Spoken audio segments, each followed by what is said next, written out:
Thank you.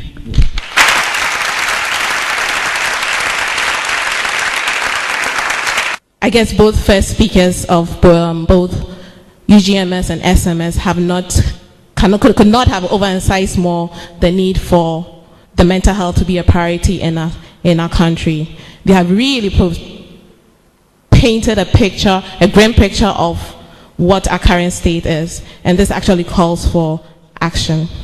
We want to go on to the second speaker for UGMS, and he's in no other person but Mr. Michael Ejekum Edudako. You're welcome. Mr. Chairman, panel of judges, timekeeper, fellow debaters, ladies and gentlemen, we are here today to discuss pertinent issues regarding the prioritization of mental health in a developing country such as Ghana. My name is Michael Ejekum Edudako, as already stated, and I am going to briefly add my voice to support the affirmative. Mr. Chairman, to further consolidate the backdrop to our argument, allow me to consult the National Health Priority Initiative, Australia, in 2006, which states that mental health is, and I quote, the capacity of individuals and groups to interact with one another and the environment in ways that promote subjective well-being, optimal development, and the use of cognitive, affective, and relational abilities, unquote. With knowledge of this, first, Mr. Chairman, it is irrevocably true that for Ghana to achieve optimal mental health together with her set Millennium Development Goals, she must hasten to prioritize mental health in all spheres of the definition stated above.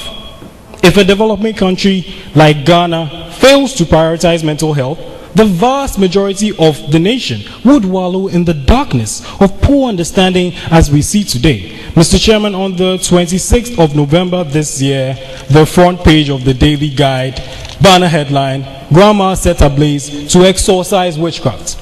Pathetic, isn't it?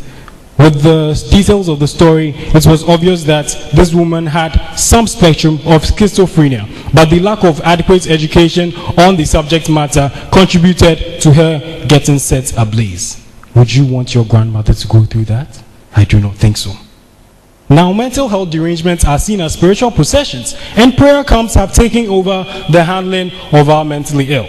I'm so sure Lucifer in hell is having such a hard time receiving all the blame. I'm not jealous of him at all.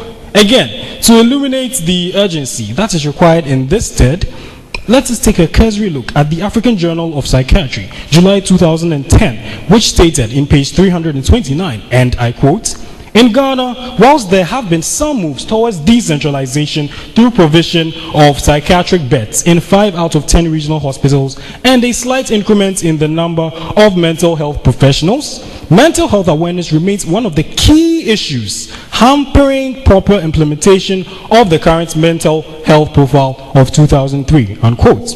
From the information outlined above, Mr. Chairman, distinguished guests, the importance of prioritizing mental health cannot be overemphasized. Secondly, Mr. Chairman, poor mental health has largely been implicated in the deaths of millions and millions of people in this country, contributing to the enormous depletion of manpower for the building and maintenance of our developing Ghana. Today, this constraint and this problem of our human resource dates way back to February 4th, 1888, when the Lunatic Asylum Act was passed for the mentally ill, giving authorities at the time the power to arrest so-called vagrant mentally ill persons as special prisoners for custody.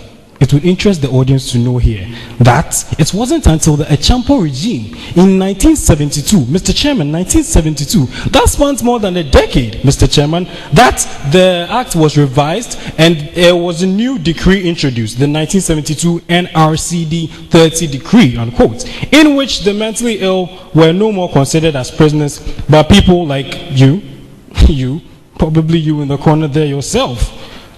But they just needed mental treatment and care.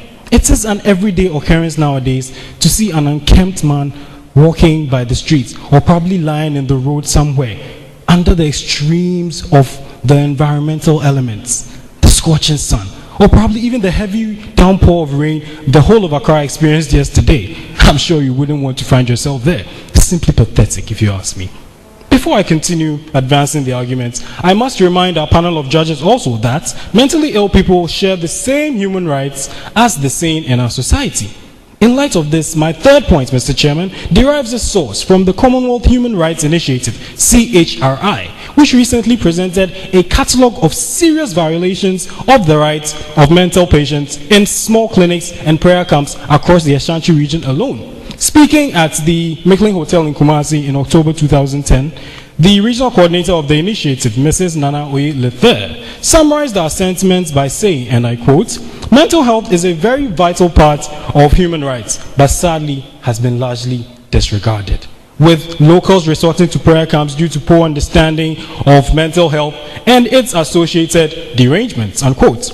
Honorable House, have we soon forgotten the disturbing video footage investigative journalist Anas Armeyao Anas captured relating to the physical and human rights abuse of innocent patients at the Accra Psychiatric Hospital?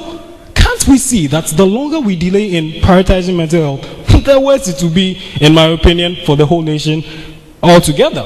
Fourth, Mr. Chairman, extensive studies have also revealed that more than 80% of people suffering one form of mental problem or the other face severe stigma as one of the main problems that hamper their recovery and their eventual reconstitution back into our society.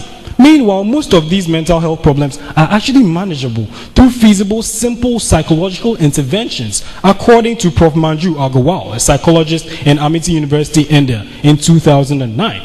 Indeed, Ghana's mental health system has been described to be on the verge of collapse by the chief psychiatrist of Ghana Health Service, Dr. Ekwesi Osei, largely due to the associated stigma that comes with some mental health disorders and the delay in the passage of the mental health bill. I couldn't agree more. And his grievance, when I'm reminded of my very close senior colleague back in junior high school back in the day, who was diagnosed with some mild form of schizophrenia back then, and he got treated, and because of this past history, just a month ago when he applied for a job in a business firm, was denied simply because of this past history. Ladies and gentlemen, his academics are impeccable, his stability in personality is unrivaled. I was shocked to hear the news. Sometimes it's really hard to believe, Mr. Chairman, that things may get better, but only if Ghana would consider mental health a priority. Well, for my fifth contribution this afternoon, I want the House to know, indeed, that mental health is indeed special. The WHO definition of health clearly respects and draws a clear distinction between physical and mental health, as already stated by my colleague. With physical health, for example, Mr. Chairman, if you have abdominal pain, if you have chest pain, you immediately want to seek medical intervention. With mental illness, it's a little different, obviously. You may have a subtle presentation or you may have an insidious onset, which indeed would require that the patient be seen by someone who has a good clinical acumen to notice and suggest specialist attention to. Most of these patients are even in denial most of the time, and so they may not seek medical treatment. It saddens my heart that we are not approaching mental health with the age desire that we have to put to make sure that it's totally prioritized.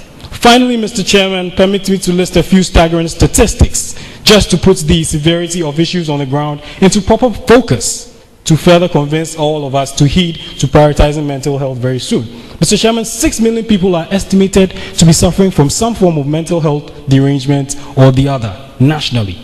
Out of this number, 700,000 will be forced to squeeze into our three main central psychiatric hospitals, Accra Psychiatric Hospital, Pantai, and Ankafo, leaving the rest scattered across the prayer camps and the principal streets in our major cities.